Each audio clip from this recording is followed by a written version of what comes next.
of that experience. We realized quite early on. Right, exactly. I remember that from the very first episode, and I get a lot of questions. So, how do you guys make this show? I live in Portland, Oregon. You live in Boston, Massachusetts, and we make an effort to be together. And I do think that looking into each other's eyes affects the nature and the quality of the things we have to say on this show, just like it does in real life. Of course, people can have long distance relationships and technology aids in that. But today we're going to explore the dark side of those kinds of communications, especially when it comes to love. Love in the digital age is our theme. So we threw out to our listeners and said, look, what are your stories? What feedback do you have about love in the digital age? And we got one, Cheryl, that it's just a brief one, but I think I should read it to kind of frame this first letter we're going to hear. Dear Sugars, I am 100% confident that social media and all things digital are making it infinitely easier for affairs to spin up and out of control before you even realize what's happening. What seems like friendly banter on Facebook or Twitter or Instagram is the basis of a connection, one that can suck you in and distract you from real life. You can choose to ignore the parts you don't see, like his wife and kids, or your own. It's dangerous. And I'm so thankful my husband caught on before it was too late and made me shut it down and somehow forgave me for the road I was barreling down at Mach speed. I know others haven't been so lucky. It's so easy. It's just part of our lives now. These easy but false connection points are like a drug if you're lonely or seemingly missing something, and that's not how you fix your life. I think that statement speaks so directly to this first letter we're going to consider today. Yep. Here it is. Dear Sugar, in January, an old college friend reached out to me out of the clear blue. I have not spoken to him or seen him for over 20 years. Back in college, we were nothing more than acquaintances with mutual friends. So when he reached out to me via Facebook message, I was kind of shocked. Since January, we have spoken almost every day while at work. We're both married, him for 5 years, me for 17. He has no children. I have 2. The bulk of our conversations have been very sexual in content, sometimes downright hot and heavy. We have exchanged a few explicit photos as well. During our conversations, I suddenly become alive again.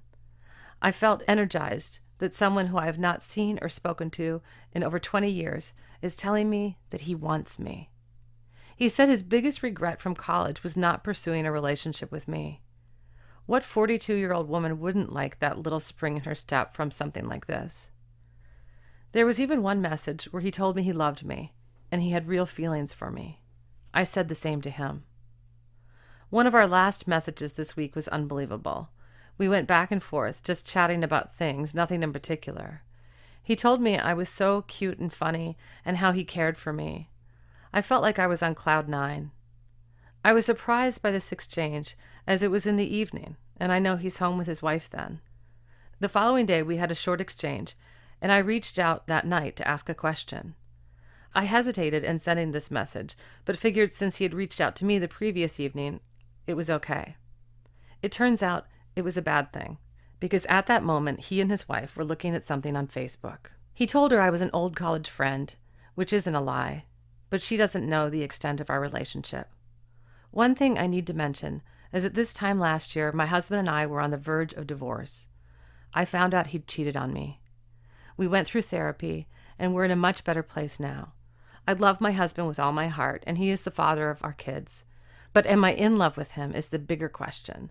I'm not confident I can have the same hot and heavy conversations and fantasies with my husband as I do with my college friend. My college friend today told me he cannot have issues with his wife, and he needs to tone things down with me. I feel distraught. I have strong feelings for him.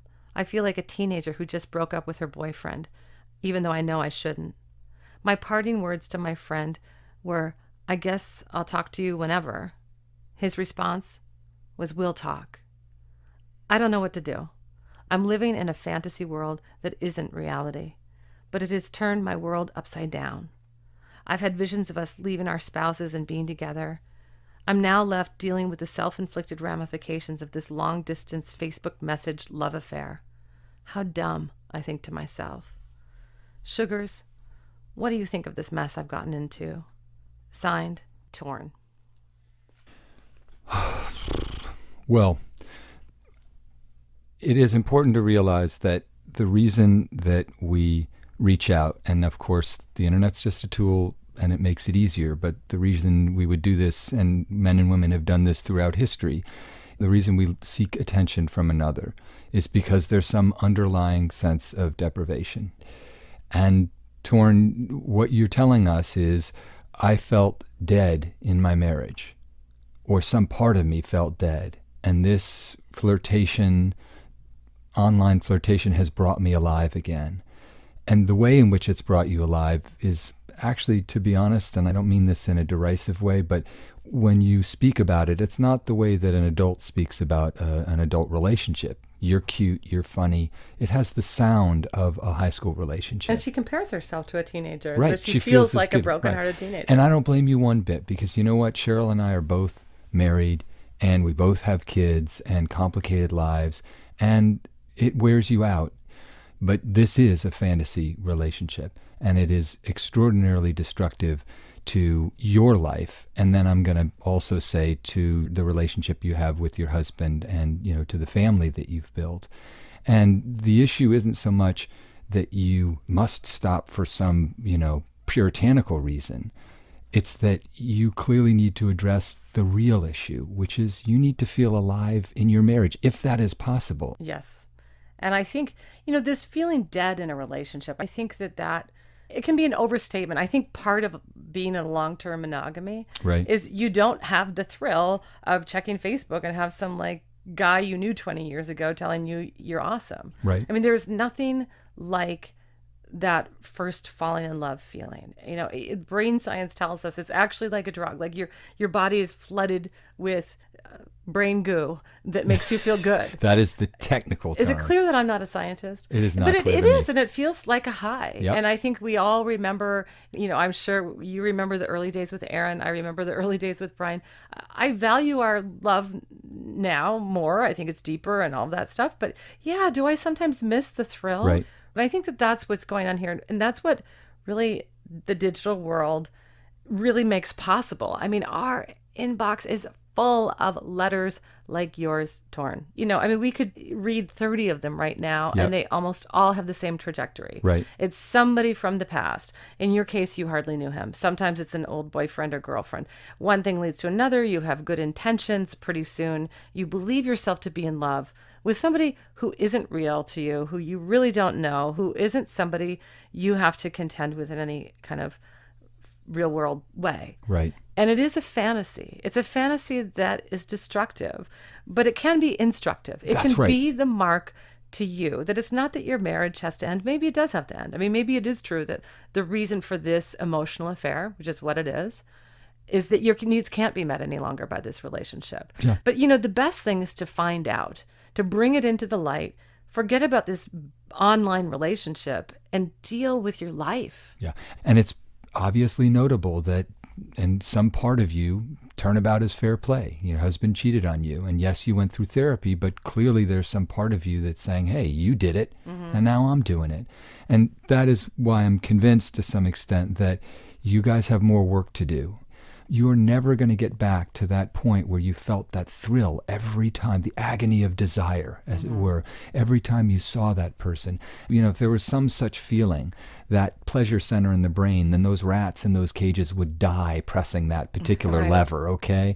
But I think good, healthy relationships find a way to regenerate themselves. And that only happens when you actually can express your needs and desires and your disappointments. You know this is a train barreling down on you and you're tied to the tracks. It feels like it's going to be awesome and beautiful, but there's no way that this fantasy relationship, if you try to make it real even a little bit, isn't going to be a disaster. You know, and the last thing you want to do is engineer that disaster, because it was the only way that you felt you could express what you really need from your husband. Yeah. You know, one of the things I'm struck by when we hear these stories, such as Torn's, you know, we connected on social media and our conversation deepened and became romantic or sexual or hot. As she says, it becomes hot. Right. I really agree with this idea that it's a fantasy, that this is not a real relationship. This is an idealized, romanticized, sexualized exchange. But the flip side of that, and this is in the sort of category of two opposing ideas being true at once, one truth running alongside the other. And that is, in so many ways, those Facebook messages or emails or text messages that we can exchange with people, they can be very intimate. Yeah. I bet you anything that Torn is having conversations with this man that are deeper and more interesting and more vulnerable Yep. than she has with her husband every night, even she's sleeping in the same bed with him. Yep. I am absolutely guilty of this too. There's so many times that I'm busy, my husband is busy, and then, a day goes by and we're like, hi, honey. Oh yeah, how was your day? And there isn't that real connection. Yep. But meanwhile, tap, tap, tap, we're both on our computers. And especially in something heady like this, like they're probably doing the things that people do when they first fall in love, telling each other stories about Who are you? their Who are you? childhoods and Yeah. their past. And that's really intimate. So this is why love in the digital age is so incendiary and dangerous. I myself, to honor my relationship with Brian and to really stay inside the tracks, of my marriage, I've had to really be conscious of how powerful the internet is. It's kind of like hanging out in a, Turkish naked co-ed bath, it's like, Drunk. I actually have to be conscious. Yep. Because I've seen how that can go off the rails. Yeah. And the hallmark of a good relationship, this is especially true of a long-term monogamous relationship, is, are you sharing the most intimacy? Are you talking and communicating the most intimately with your partner? Where relationships go wrong, where there's a real risk of infidelity and adultery, is when couples do not primarily talk to one another about what's going on inside of them and in their lives. That's the chief indicator. When things are going well with Aaron and I, when we feel connected, when we feel passionate about one another and that we're in it together as a team, I don't feel the impulse to start up something, online, or give in to the kind of quick, easy hit of narcissistic love. And I think I want to say to Torn, like, that really is your job now. And knowing that there's some betrayal on both of your sides, it probably also means you need to let your husband know, I have been engaged, and it does mean I have been engaged in this emotional affair. It hasn't gone anywhere physical, and this is what it means to me, and here's how it makes me feel. So Torn, sometimes when we discuss these letters, we're like, well, you could do this, or you could do that, or you could do the other thing, and we're not sure which one is right. And I do think that there are some things that are just abundantly clear. And one of them is, there's no way around the fact that you are living a lie online. You're damaging not just your marriage, but your life, and also his and his marriage. We found over and over again that deceit and fantasy and betraying the people who are closest to us, this never leads us to the place we want to be in our lives. Right. There's no shortcut. That it's kind of sad to realize, but the internet's like a big emotional shortcut. And we find out over and over again, there's no shortcut. The shortcut is actually almost always over a cliff. Yeah. But here's the thing, Torn. It's also told you something deep and profound and necessary, which is you have real needs that aren't being met, and you deserve to be brought alive. And your tough work is to do that, not the shortcut, but to see anyway if it's possible within the context of your marriage. And then if it's not, honestly pursue that somewhere else in another relationship, but one where you're actually, in the same room with the other person and able to actually touch them and communicate with them in ways that are adult and real and that will really bring you alive. I think actually it's incredibly hot and wonderful that two people can keep that alive in the face of real life, not fantasy life, but real life in the room. Yeah. We wish you luck. Absolutely.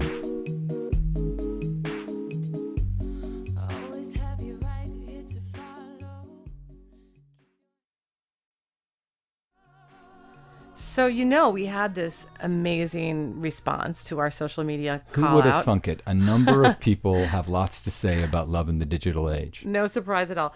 And I will say one of the most interesting was from a writer named Rosemary Counter. Yes. And she wrote us a letter and linked actually to an essay she wrote that was published in the New York Times Modern Love column earlier this year.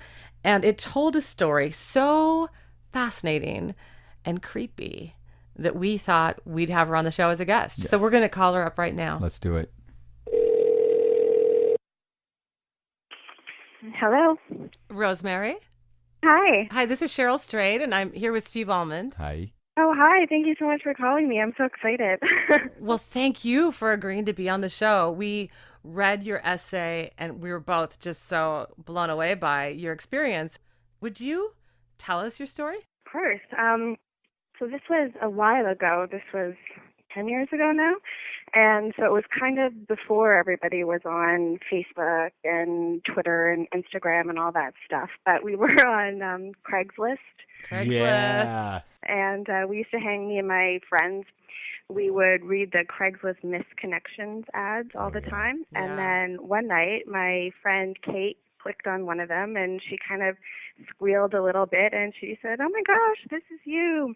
And the ad said something about, "I saw you last week at this club in Toronto called the Drake Hotel.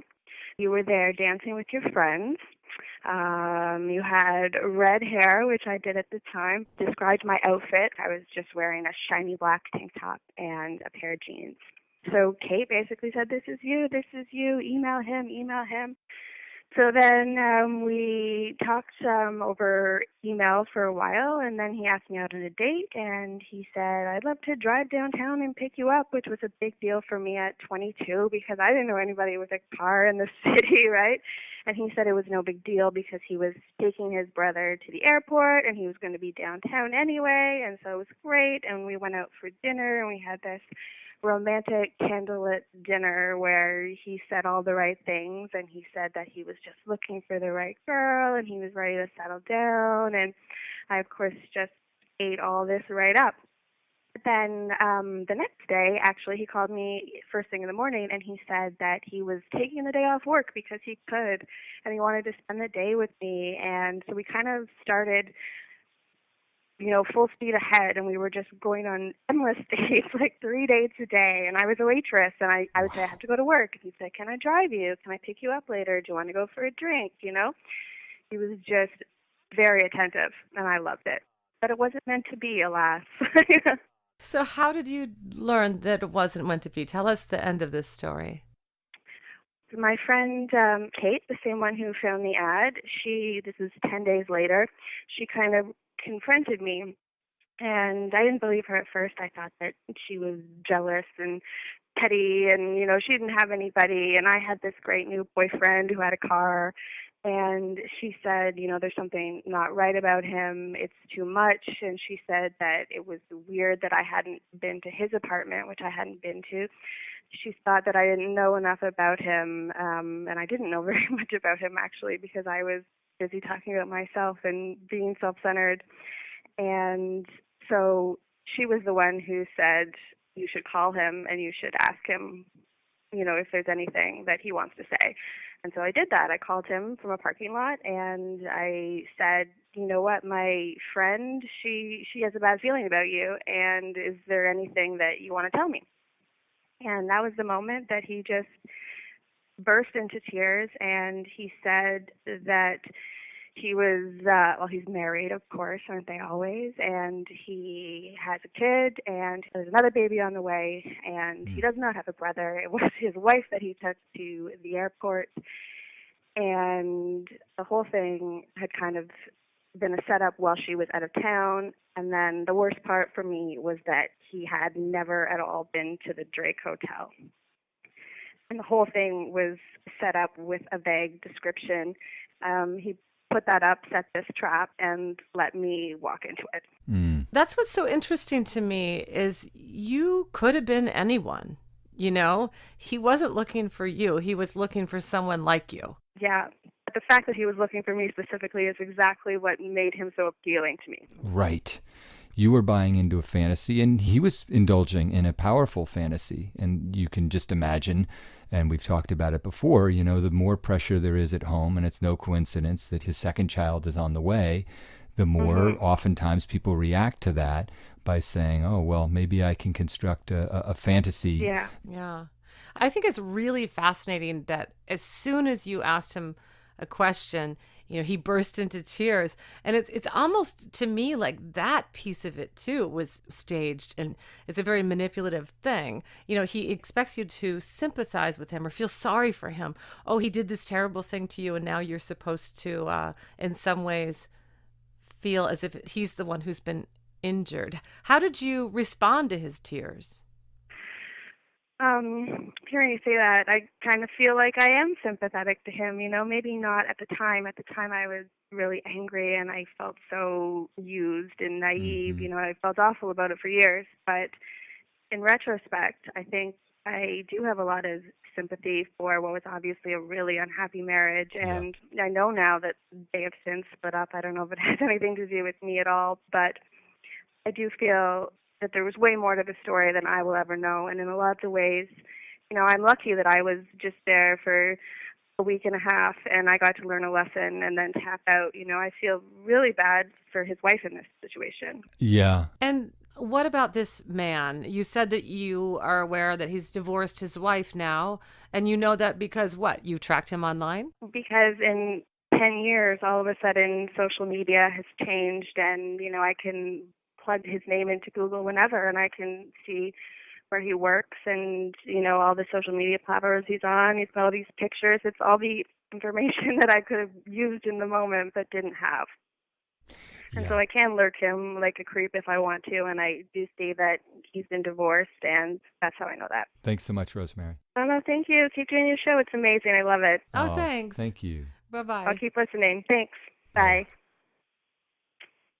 It is interesting to me this way that, like, it's not that we don't know how to be bad to each other in real life, right? No, Okay. we know how to do that. I mean, there's all kinds of cheating and, terrible things that go on in real life relationships. But I do think that the digital world adds another layer. Yeah. Our next letter is a different kind of relationship via the internet. Yeah. It's the way that we can essentially spy on each other.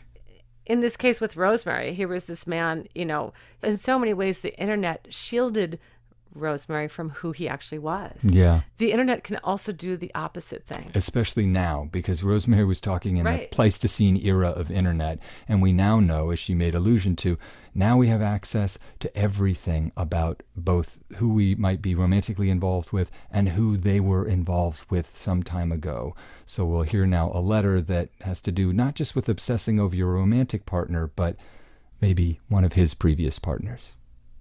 For sure, one of his previous partners. Yeah, for sure. Read the letter. I will. Dear Sugar, I have been with my sexy, funny, creative, and wonderfully ambitious partner for 5 years. After a few years of some extreme ups and downs in the beginning, I can say that we are very happy and have both loved building our life together. Despite my contentment and hope for the future, I find myself chasing after the woman he was with before me via the web. I look at her Facebook and Instagram profiles multiple times per day. I find myself wanting to emulate her looks and lifestyle as much as anyone can perceive online, and the resulting jealousy and discomfort sometimes influences my behavior in terms of how I craft my appearance. The funny thing about this habit is that I do not know this woman anymore, and I never did. We had seen each other on brief occasions while my partner and I were just friends, and I never really knew her then, other than to say that she is smart, outgoing, witty, and a lovely artist.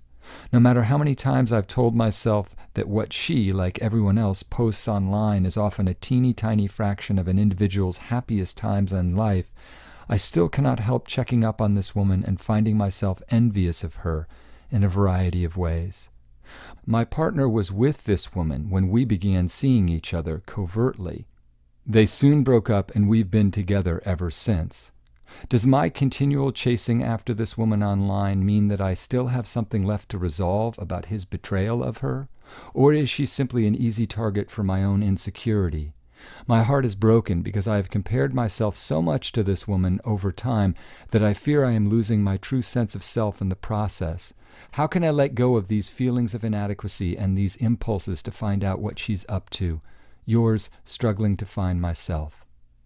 This is a really interesting letter. And, I'm just going to cut right to this piece of it is, yes, I do think that it's actually both things. I think that this woman is simply an easy target for those feelings of inadequacy and jealousy, struggling to find self. And I also think that it's no small coincidence No. that struggling to find self was the other woman.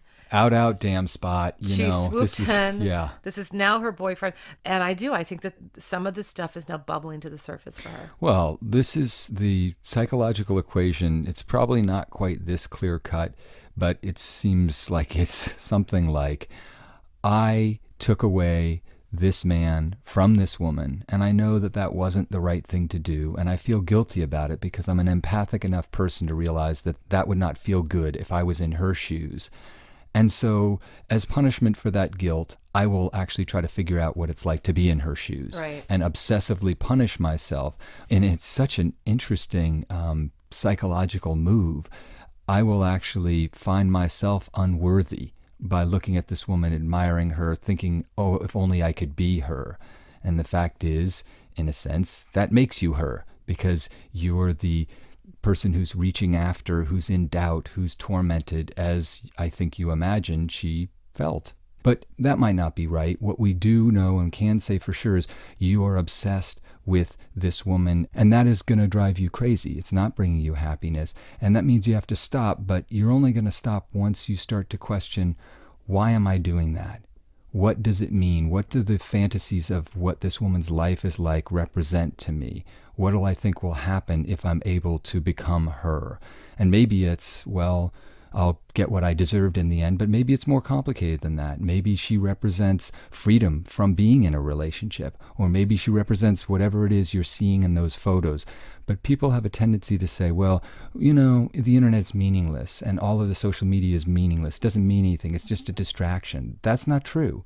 Anything we become obsessed with has deep meaning, even if it takes the form of surfing from one narrative to another. That means we're trying to hide from some larger, scarier, more personal narrative. But even looking at the very things we fix upon, when it is something that's persistent, that obsession has a lot to teach you. But you've got to take it seriously and say, why am I fixed on this? What fantasies are elicited by looking at her move through her life and imagining being her? Well, and I think it's also really connected to what girls and women are kind of sadly taught to do in this culture that values beauty so highly, female beauty. And, we're constantly measuring ourselves against others. And when you're looking at a picture, you're looking at an image. And there's no question to me that, a piece of this is about that kind of competition or trying to measure oneself against somebody else. Of course, there is no measurement. You are who you are. This other woman is who she is. And there's no healthy equation that you can make when you compare yourself to the people your lover used to love. Yeah. And so, I think working on your own sense of self-esteem, of as kind as you may have felt towards this other woman, she was the other woman. She was your competitor. You won that particular race, but you lost another kind of more important, essentially human race. And that is coming out of it feeling whole. Sometimes the answer is really just as simple as saying, I'm not going to do this today. Right. I'm not going to do it. Or you start doing it, you say, I'm going to shut it down. Right. What's happening here is you need to say no to yourself. You have access. Right. And you need to remove that access. When we put out this call on social media about, hearing people's stories Sure. From social media, we got one really interesting letter. And I think that she has some good advice for struggling with self. She wrote to us that she had 2 experiences with past boyfriends where they were sending inappropriate messages to women online or texting them. Right. And she acknowledges that these things really scarred her, as they reasonably would. And she found herself obsessing over her current boyfriend's online behavior, even though he hadn't done anything wrong and she knew it was a bad idea to be surveilling him in that way. Yep. So she took measures into her own hands and she blocked herself from this obsession. Yes. By doing what? Unfollowing him on Facebook, unfollowing him on Twitter. And what she says, what I think is really sweet, is she said she felt sad about it at first. It was really hard for her. It was like she was leaving a really fun party. Yep. But then quickly she felt better. Yes. And I think basically we're undiagnosed addicts. There is something behavioral about this, and there is something self-reinforcing. I believe you should think about why you're so obsessed with this woman and what your fantasies about her mean.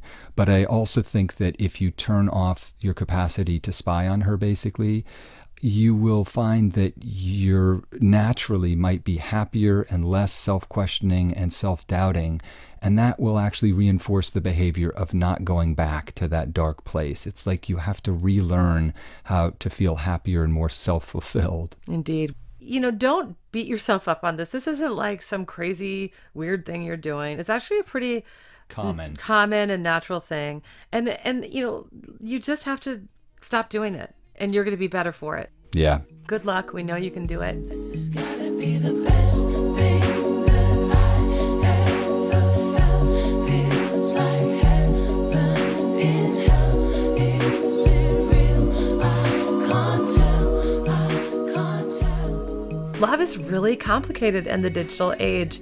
One of the things that fascinates me is in all three of these stories, essentially, that we discussed, the woman reconnecting with the college boyfriend and Rosemary having this whirlwind relationship that began with a lie, and then this obsession with the other woman that our last letter writer has, is that what's happening at the same time is that they are connecting and disconnecting. And in real life, essentially, our relationships generally just move in one direction. It's you connect, you meet somebody, you fall in love, or you date, or you have sex, or whatever. It's about connection, whether it works out or not. You are having an authentic experience, for better or worse. Right.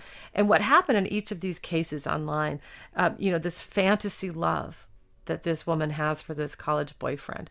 On one hand, she believes herself to be so deeply connected to this man who's really an idea. And it's also compelling her then to disconnect from the person she actually loves, her husband. Yeah, and betray. And Rosemary, I love this. It's called, missed connections. And I think so much of what's happening on the internet is our innate human desire to connect. Right. Through this portal that, yes, can sometimes legitimately be, but generally it works best when it's people I'm also connected to in other ways, in real life. Mm-hmm. And, I don't want us to come off as these naysayers and spreading caution, stay offline, folks, and love can't be found there. That isn't the case. And yet I do think that these letters and so many others we receive, and so many of the people who responded to our social media call out, and thank you, all of you who did. Absolutely. You're all telling that same story over and over again. And it is the ways that so-called connection is actually really alienating in the end. Yeah, I can say in my life, my marriage is complicated.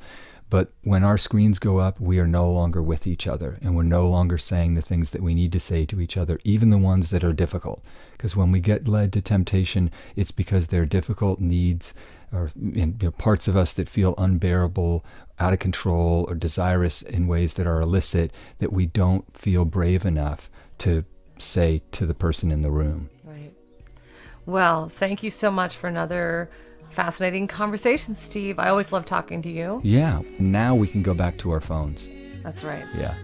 Dear Sugar Radio is produced by WBUR. We are produced and edited by Lisa Tobin, who doesn't even have any technology. People don't know this. She doesn't own a phone. She literally moves through life with no access to electronics. And she's usually dressed in bearskins. Oh my God. This episode was recorded at Cybersound in Boston with thanks to Perry Geyer and Rob Whitaker. We urge you to please send your letters to dearsugarradio@gmail.com. Send us your letters, even though you have to use the internet to do it. It is prescribed and officially okay to send us letters via electronic means. You can listen to us, and please subscribe on iTunes.